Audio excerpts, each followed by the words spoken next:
Bonjour tout le monde. Aujourd'hui, je vais vous parler d'un sujet qu'on étudie en psychopathologie, en psychanalyse ainsi qu'en psychiatrie. C'est la pédophilie et les paraphilies. Alors, la pédophilie fait partie des paraphilies. Qu'est-ce qu'on entend par paraphilie? Vous n'avez peut-être jamais entendu ce mot. C'est ce qu'on appelait auparavant les perversions sexuelles. Beaucoup de gens travaillent dessus actuellement dans des instituts de recherche en psychiatrie, en psychanalyse et en psychopathologie, car évidemment il s'agit de détecter ces personnes. On peut les détecter par le biais, par exemple, quand il s'agit d'un pédophile, on peut le détecter à l'école. Les maîtresses voient changer le comportement, ou les maîtres voient changer le comportement de l'enfant. On peut aussi les détecter dans des services pénitentiaires d'insertion et de probation, des gens qui ont été placés en détention pour d'autres faits comme des faits de stupéfiants, de cocaïne, alcoolisme, etc., des toxicomanes, et qui, parce qu'effectivement la cocaïne est un libérateur de jouissance sexuelle, et dans les services pénitentiaires d'insertion ou de probation, les personnes, les conseillers qui accompagnent ces personnes qui sont en semi-liberté ou en détention provisoire ou peu importe, peuvent avoir des signaux aussi. Les psychologues, enfin bon, toutes les personnes qui s'occupent soit de détenus, soit d'enfants, peuvent avoir des signaux concernant la pédophilie. Alors, les paraphilies ou perversions sexuelles, Freud, Lacan, ils en ont tous beaucoup parlé. Il y a maintenant d'autres professionnels qui se penchent là-dessus. Alors, je vais vous expliquer un peu ce qu'est une paraphilie en vous donnant des exemples. Et après, je continuerai par la pédophilie. Alors, les paraphilies ou perversions sexuelles, je pense que ça parle à tout le monde. Donc, on est dans les états limites, c'est ni des névrosés, ni des psychotiques. Ils ne sont ni fous, ni normaux, normosés. Les névrosés sont des états limites, des états borderline, avec des troubles du comportement, des troubles de la personnalité, je dis n'importe quoi, troubles de la personnalité. Nous avons par exemple le frotteurisme, c'est dur à dire, c'est-à-dire les gens qui se frottent à des femmes dans le bus, le métro. C'en est arrivé au point quand au Japon et en Inde, il y a des wagons spéciaux pour les femmes. En France, je sais que pour les trains de nuit, puisque j'ai déjà pris un train de nuit, j'étais dans un wagon femme, avec des femmes et des femmes contrôleurs, c'est important. Il y a à Londres des taxis pour femmes, conduites par des femmes. Nous avons un film que je vous conseille de voir si vous voulez aller plus loin dans le frotteurisme. Ça s'appelle Les femmes du bus 678, que vous pouvez trouver en DVD à la FNAC, sur Rakuten, enfin Cultura, etc. Ça, c'est les gens qui se frottent, c'est-à-dire que leur sexualité est dite déviante. Ils ne sont pas capables d'avoir une sexualité normale. Ils sont obligés de passer par l'intermédiaire d'une perversion. Alors, nous avons également, à part le frotteurisme, nous avons le voyeurisme. Je pense que tout le monde voit ce que c'est. Les voyeuristes ne font pas de mal, ne vont pas en prison, à part s'ils sont pris parce qu'ils ont mis une caméra dans une cabine d'essayage ou je ne sais quoi, ou dans des toilettes pour femmes. Mais, parce que ça, c'est interdit par la loi. Mais c'est un viol qu'on ne sait pas, en fait. On a été vu, notre intimité a été découverte par un voyeur. Bon, à savoir que les voyeurs sont majoritairement des hommes. Nous avons ensuite l'exhibitionnisme. Donc là, ce sont des gens qui soit se masturbent en public, soit se montrent nus et ensuite, se remémorant ce qu'ils ont fait, se masturbent. Nous avons également la nécrophilie, les personnes qui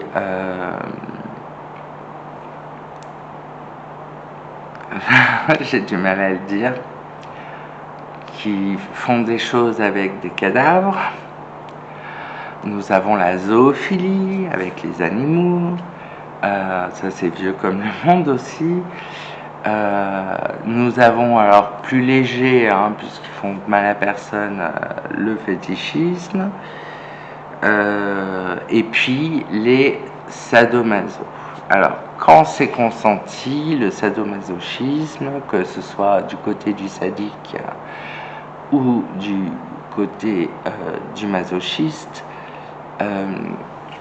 entre adultes librement consentis, écoutez, qu'est-ce que vous voulez que je vous dise? C'est une perversion sexuelle, mais elle n'est pas punie par la loi. Alors, moi, je ne vous fais pas un cours de loi. Je vais approfondir sur toutes ces paraphilies. Bon, enfin, il y en a des dizaines, en fait. Des dizaines de façons d'aboutir à une sexualité dite déviante et ne pas réussir souvent, le plus souvent, à avoir une sexualité dite normale. À savoir que norma, en latin, la norme, donc norma, ça veut dire l'équerre. Quelqu'un qui se tient droit comme une équerre, quelqu'un qui ne bouge pas, quelqu'un qui est bien, qu'on juge être quelqu'un de bien inséré, etc. Alors maintenant, je vais aborder la pédophilie pour une petite statistique française. Je vais vous indiquer que les pédophiles sont à 98% des hommes en France. Ce chiffre chute aux États-Unis à 92%, sachant que les femmes pédophiles sont en général des femmes à bas quotient intellectuel ou toxicomanes. En France, les pédophiles à bas quotient intellectuel représentent 10% des, j'allais dire des malfaiteurs, 10% de ce groupe de pédophiles. Alors, la pédophilie qui inclut l'inceste, d'accord. Sauf que dans l'inceste, le pédophile ne va s'attaquer qu'aux enfants de la famille. Donc, par exemple, un père va violer sa fille et il va plus tard, si elle-même a une fille, tenter de violer la petite fille. C'est pour ça que souvent, ces filles, quand elles ont été violées par leur père, arrivées à l'âge adulte, quand elles tombent enceintes ou qu'elles ont un bébé du même sexe qu'elles, vont porter plainte justement pour empêcher que grand-père, que papy fassent la même chose à leur bébé. Il faut savoir, et après j'en finirai avec les statistiques, c'est que il y a seulement 15% des pédophiles qui ne récidivent pas. En fait, ce qu'il faut savoir, c'est qu'un pédophile, une fois qu'il a commencé, il ne va pas pouvoir s'arrêter. Plus il aura commis de viol sur un mineur, plus la loi définit moins de 13 ans, mais moi voilà, un mineur, je vais dire, plus les choses vont s'enchaîner, il ne pourra pas s'arrêter. Il va y avoir un emballement chez le pédophile et il ne pourra connaître que cette sexualité, pratiquement. Certains pédophiles arrivent à avoir une sexualité normale et une sexualité perverse, c'est-à-dire un père de famille qui viole des petits garçons. Dans ce cas-là, on va lui donner un traitement. Alors il sera suivi en psychothérapie, il sera jugé, incarcéré, il aura également de l'androcure, qui est de l'acétate de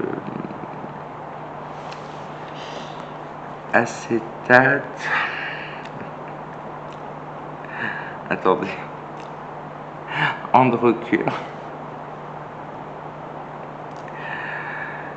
Alors, dérivé de la progestérone, acétate de cyprotérone, voilà. Acétate de cyprotérone. Il faut savoir que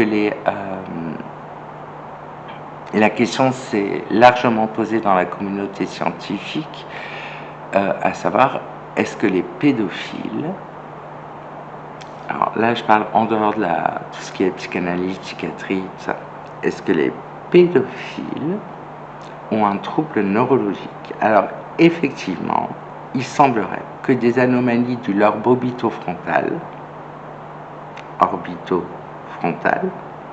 l'orbite et le front, cette zone-là, enfin là, vous voyez, devant le néocortex, amène ces personnes, ces hommes majoritairement, à commettre ces actes terribles. On peut même avoir des épouses de pédophiles qui se plaignent qui soient sous acétate de cyprotérone, cette hormone qui bloque en fait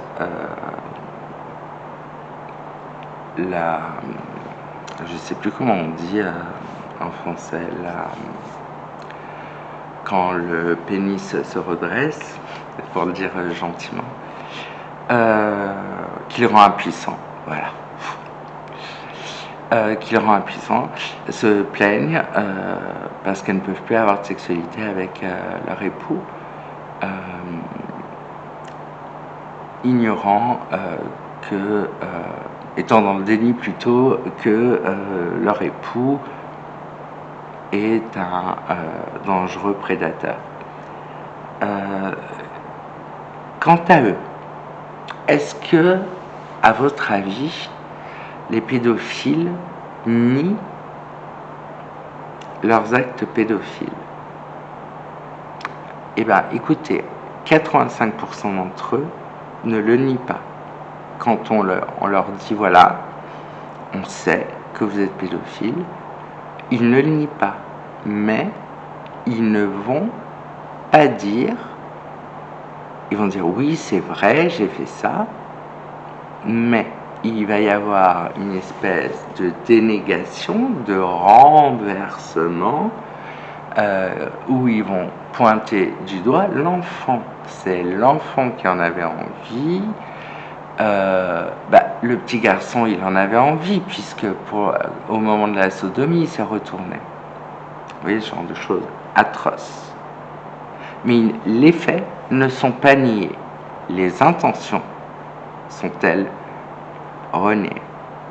Ils ne disent pas qu'ils sont coupables ou responsables, ils disent seulement qu'ils ont fait ça, mais que c'est normal, c'est leur sexualité, elle est comme ça.